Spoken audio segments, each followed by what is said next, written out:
আজকে আমরা এমন এক যুবকের গল্প শুনব যার জীবনটা এক বন্ধুর আকস্মিক মৃত্যুর পর আমূল বদলে গিয়েছিল।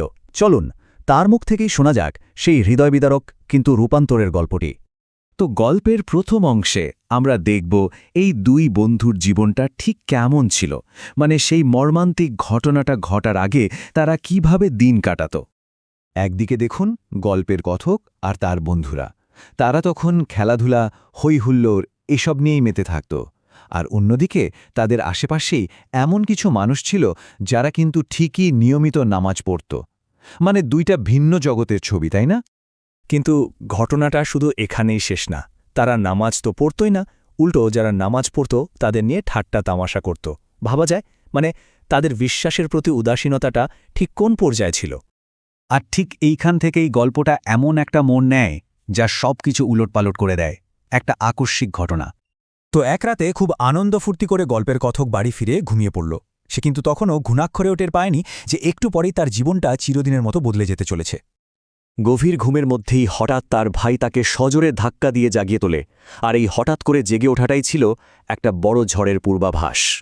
আর ভাইয়ের মুখ থেকে সে যে খবরটা শুনল সেটা ছিল একেবারে অবিশ্বাস্য, মর্মান্তিক একটা খবর।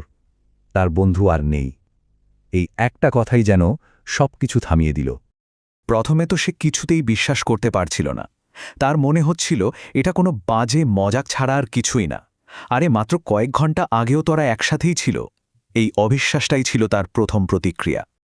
কিন্তু সবচেয়ে মর্মান্তিক, সবচেয়ে হৃদয়বিদারক মুহূর্তটা ছিল এর পরেও, যখন মৃত বন্ধুর শোকাহত বাবা তাকে জানালো যে তার ছেলের জীবনযাপনের কারণে তাকে ইসলামী নিয়ম মেনে গোসলও দেওয়া হয়নি, এমনকি মুসলিমদের কবরস্থানে দাফনও করা হয়নি। এই কথাগুলো যেন একেবারে বুকের গভীরে গিয়ে আঘাত করল। বন্ধুর এই পরিণতি দেখে তার নিজের জীবনের ভুলগুলো যেন আয়নার মতো তার সামনে পরিষ্কার হয়ে গেল। সে বুঝতে পারল, আমি তো এক ভয়াবহ ভুলের পথে আছি। মৃত্যু যে কতটা কাছে, সেই কঠিন সত্যিটা সে প্রথমবার অনুভব করল। আর ঠিক সেই সময়েই তার নিজের বাবা তাকে একটা কঠিন কিন্তু খুব জরুরি কথা বললেন। তিনি তাকে সাফ জানিয়ে দিলেন, যদি সে নিজেকে না বদলায় তাহলে তার শেষ পরিণতিও কিন্তু তার বন্ধুর মতোই হতে পারে। বাবার উপদেশগুলো ছিল খুবই সহজ কিন্তু ভীষণ শক্তিশালী। তিনি তাকে মূলত 3টা কাজের কথা বললেন। 1. নিয়মিত নামাজ পড়া, 2. মানুষের সাথে ভালো ব্যবহার করা, আর 3. সৃষ্টিকর্তার আদেশ নিষেধগুলো ঠিকঠাক মেনে চলা। জীবন বদলানোর জন্য এটাই ছিল তার কাছে একটা পরিষ্কার রোডম্যাপের মতো।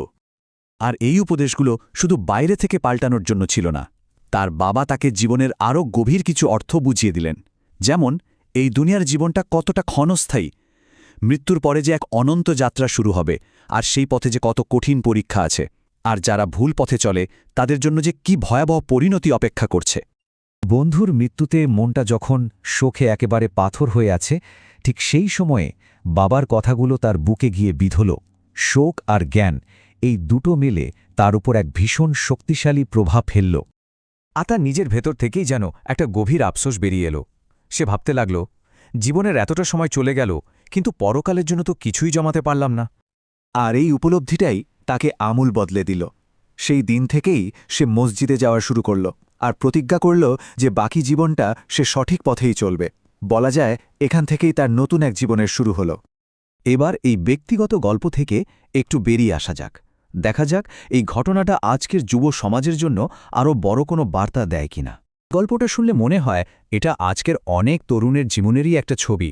যেমন ইসলামের মূলনীতি থেকে দূরে সরে যাওয়া, নিজেদের খেয়াল খুশি মতো চলা, চারপাশের চাকচিক্য আর বস্তুবাদে ডুবে থাকা।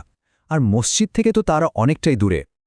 তো এই সব কিছুর পর একটা খুব জরুরি প্রশ্ন সামনে চলে আসে, তাই না? যে মুসলিম জাতি কিভাবে তার পুরনো গৌরব আবার ফিরে পাবে? এর উত্তরটা হয়তো লুকিয়ে আছে তরুণদের নিজেদের মধ্যেই। আসল পরিবর্তনটা তো ভেতর থেকেই আসতে হবে, তাই না? একেবারে ব্যক্তি পর্যায় থেকে। আর সবশেষে এই শক্তিশালী বক্তব্যটা একবার ভাবন, কেবলমাত্র যদি তারা ধ্বংসের গর্ত থেকে উঠে আসে তবেই মুসলিম জাতি পতনের অতল থেকে উঠে আসবে। এটি আসলেই একটা গভীর চিন্তা যা আমাদের সবার ভেবে দেখার জন্য রেখে যাওয়া হলো।